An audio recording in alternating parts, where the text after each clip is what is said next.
وہ کیا چیز ہے؟ کیا منفرد چیز دی اللہ پاک نے؟ وہ ہے ایمان انسان کو دی ہے۔ اتنی بڑی دولت ہے کہ کائنات کے اندر اس کی دولت کا کوئی اندازہ نہیں کر سکتا۔ ایمان دولت کہتے ہیں اس کو۔ دولت کیا ہوتا ہے کہ جس سے آپ مالدار ہیں، جتنا بڑا نوٹ ہوگا اتنی بڑی آپ چیز خرید لیں گے۔ جس کے پاس بڑے نوٹ ہوں گے بڑے اسٹوروں میں آپ کو نظر آئیں گے، جس کے پاس چھوٹے نوٹ ہوں گے وہ بیچارے آپ کو چھوٹے چھوٹے اسٹوروں میں نظر آئیں گے۔ تو اس سے پتہ لگ جاتا ہے اس کے پاس اتنے پیسے خرچ کر سکتا ہے یا نہیں۔ تو جو بڑا ہوگا اس کے بڑے نوٹ ہوں گے۔ تو جب اللہ نے دی ہے ہمیں وہ انعام، دولت دی ہے، تو اس دولت، اس بڑے نوٹ کا، اس کرنسی کا مجھے بتایا کیا کچھ خرید نہیں سکتے دنیا کے اندر۔ اللہ سبحانہ تعالیٰ کہتا ہے کہ ایمان کا نوٹ اتنا بڑا ہے، جاؤ دنیا میری کائنات میں جس چیز کو لینا چاہو گے تم لے سکتے ہو۔ حب جا اور حب باس، یہ دو گناہ بہت خطرناک ہیں۔ سارے جتنے بھی گناہ ہیں، جو جتنے بھی گناہ ہیں، یہ دو چیزیں یہ اصل ہیں جس سے وہ گناہ نکلتے ہیں، حب جا اور حب با۔ جن کو یہ بات سمجھ نہیں آئی تھوڑا ایکسپلین کرتا ہوں۔ حب کہتے ہیں محبت کو، جا کہتے ہیں کہ بھائی یہ دنیا کی محبت، جس کو آپ سمجھ لیں رتبے، اونچائی، بڑا بن جاؤں، مالدار ہو جاؤں، فلاں ہو جاؤں، دنیا مجھے یہ سمجھے، میں منسٹر بن جاؤں، میں پرائم منسٹر ہوں، میں یہ ہو، اس کو کیا کہتے ہیں؟ حب جا ہے، اندر چھپی ہے ہماری۔ اور دوسری حب با، شہوات، ڈیزائرس بھرا پڑا انسان، نہیں دو کر لیتے ہیں، یا نہیں تین کر لیتے ہیں، نہیں یا یہ ہو جاتا ہے، یہ سب حب با ہے۔ یہ جتنی بھی ہیں حرام کاری ہیں، جتنی چیزیں گزر رہی ہیں، خواہشات کی ساری حب ہیں، سب گناہ اسی سے نکلتے ہیں، حسد، غیبت، حسد، جو بھی کچھ ہے، حب جا اور حب با، ان دو چیزوں نے ہماری اس صلاحیت کو مدھم کر دیا، چھپا ختم نہیں کر سکتے اس صلاحیت کو۔ کیسے؟ اس کی مثال چھوٹی سی دے دوں آپ کو۔ تو وہی انسان کی صلاحیت جو ہے وہ کس میں چھپ گئی؟ حب جا اور با کے بادلوں کے اندر چھپ گئی۔ اور جب یہ چھپ گئی تو معاملہ کیا بنا؟ اتنا اندھیرا ہو گیا ہمارے اندر، اتنا ڈارکنس ہو گیا کہ ساری صلاحیتیں جو تھیں اللہ کو پہچاننے کی، جتنی بھی تھیں وہ ساری کی ساری ختم ہو گئی انسان کی۔ اور فرق اتنا ہو گیا کہ جیسے زمین اور آسمان کا فرق ہوتا ہے اس انسان میں۔ یاد رکھنا، ایمان ہونے کے ساتھ بھی اس انسان میں اتنا فرق ہوتا ہے۔ قرآن بتاتا ہے کہ جیسے وہ انسان، اس کی اب میں مثال دوں، قرآن کہتا ہے تو اس کی مثال میں دوں گا، یہ جانور سے بھی بدتر ہے، کتے بلیوں سے بھی بدتر ہے یہ شخص۔ یہ وہی شخص ہے کہ جس کا عروج اتنا تھا کہ میں نے فخر کیا تھا اس انسان پر اور میں نے اس کو یہ صلاحیت بخشی تھی، لیکن جب بعد میں اس کی صلاحیت چھپ گئی، روشنی چھپ گئی، تو اب انسان کی مثال کیسی ہے؟ اللہ کہتا ہے کہ یہ ساری مخلوق میں بدتر ترین جو مخلوق ہے اس سے زیادہ بدتر ہو گیا، کیونکہ اس کے کام کیا ہوتے ہیں کہ وہ قتل کرنا ایک سیکنڈ کا کام سمجھتا ہے، کسی کو لوٹ لینا ایک منٹ کا کام سمجھتا ہے، کسی پہ ظلم کرنا وہ کوئی بات ہی نہیں سمجھتا۔ وہ فعل و کام اس سے ہوتے ہیں کہ انسانیت کے یہ آسمان اور زمین دنگ رہ جاتے ہیں کہ کیا کر رہا ہے شخص، یہ کیا ہو گیا اس انسان کو۔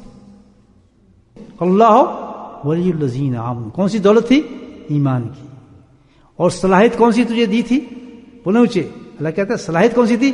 کہ تیرے اندر جو صلاحیت میں نے رکھی تھی وہ کیا صلاحیت تھی؟ کہ تو میرا دوست بن سکتا تھا۔ ہائے ہائے، بولا سبحان اللہ۔ ہر زید میں، ہر بکر میں، ہر بچی میں، ہر عورت میں اللہ تعالیٰ کہتا ہے کہ میں نے صلاحیت ایمان کے ساتھ جو دی، جو نعمت جو میں نے دی وہ کیا تھی؟ تو اگر چاہتا تو اللہ تجھے اپنا دوست بنا لیتا۔ ولی الذین، اللہ ولی الذین آمنوا، ولی الذین، اللہ کہتا ہے میں اپنا دوست بناتا اور تجھے دوست بنا کے میں تیرا اعلان کرتا، کائنات میں تیرا اعلان ہوتا، جاؤ میں نے اس بندے کو اپنا دوست بنا لیا۔ پھر کیا ہوتا کہ پوری کائنات کا چپا چپا کہتا جی اللہ تعالیٰ تیرا دوست ہے تو ہم بھی اس کے خادم بن گئے۔ کیا بن گئے؟ آپ کے سامنے جملہ پیش کرنے لگا ہوں قرآن کی زبان کے اندر، مضمون اگر آپ سمجھ گئے اور آپ اور میں اگر صحیح ہونا چاہتے ہیں، ہم اللہ سے ریکویسٹ کر رہے ہیں یا اللہ اس حب جا اور حب بار کے بادل کو ہٹا دے ہمارے جسم سے، روشن کر دے ہمارے اس نور کو جو اندر گزا ہوا ہے، تیری ولایت کر، اور ہمیں اعلان کر دے ہمارے ناموں کا تو کائنات میں ولایت کر۔ اللہ جواب دیتا ہے کہ میں نے چاند کا بھی انتظام کیا تو اس کو ہٹایا تھا نا، اللہ ہٹایا تھا، تو سنو پھر بھی تم ہٹا دو۔